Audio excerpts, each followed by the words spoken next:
Well, as what's important with defiance in children is to understand that they're testing out, their own sense of self and their own power in the world, and you really don't want to shut that down.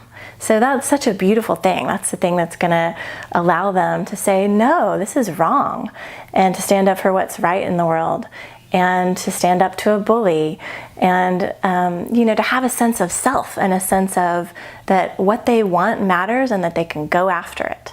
And that's a really energizing, enlivening, beautiful quality.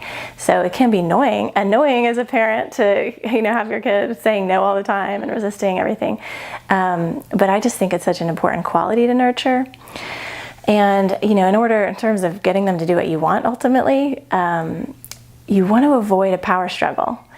That just creates, I know with my kids, brushing teeth is one of those power struggle moments. And on the times when I've tried to set a boundary and win a power struggle, like, okay, well, if we don't start brushing teeth in 10 seconds, there's no treats tomorrow.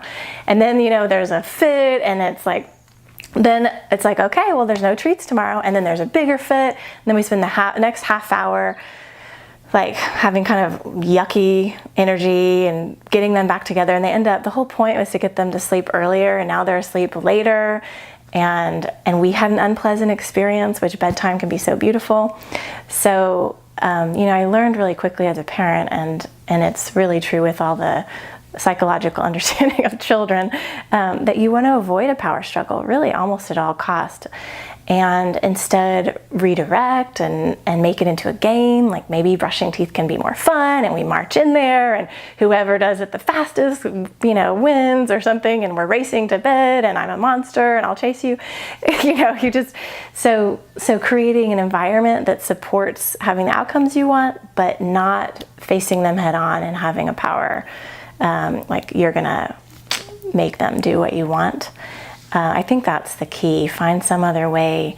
And if it really comes down to it, you can talk to them about it in a more serious, loving way. Like, I'm really confused as what to do, because I really want to have such a peaceful bedtime routine, and I want it to be easy.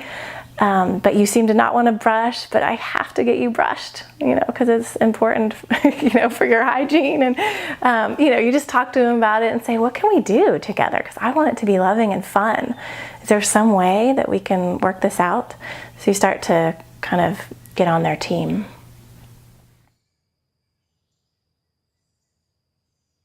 Well, being honest with others is really important in terms of being able to have a healthy relationship with yourself. Because as soon as we start hiding parts of who we are, then we start to believe there's something to be ashamed about. And we wouldn't be hiding unless it was bad.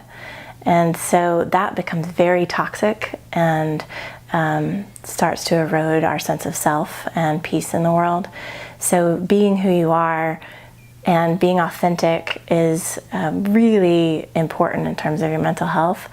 And it also creates deeper relationships, because then you can say the hard things and you can be vulnerable and real, and that's where closeness and intimacy happens. So it's really important to relationships as well.